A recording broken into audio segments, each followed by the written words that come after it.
All right, let's crush another Mtel question. This one says, use the table below to answer the question that follows. We have some diameter and the number of days. So it says the table shows the number of days an offshore oil well has been leaking as a function of the diameter in miles of the oil spill. Assuming that the pattern shown in the table continues, in how many days will the diameter of the oil spill be 8 miles? All right, so they're suggesting that there's a pattern here.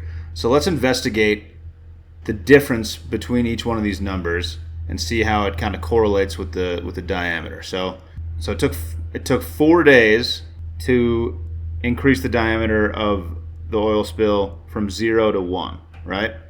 And then from 1 to 2, it took 5.5 days.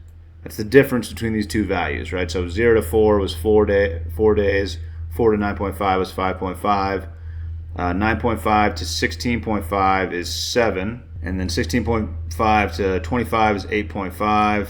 25 to 35 is 10.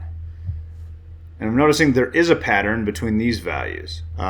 This goes up 1.5 every single time.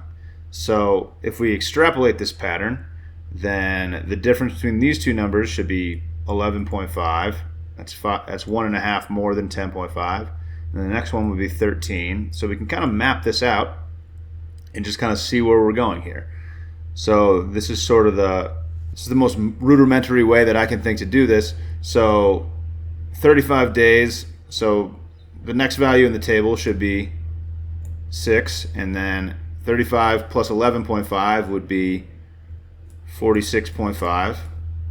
Should be 7 miles at 13 more than 46.5, so 59.5.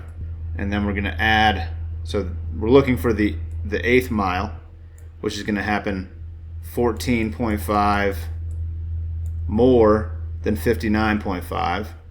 59.5 plus 14.5 is 74.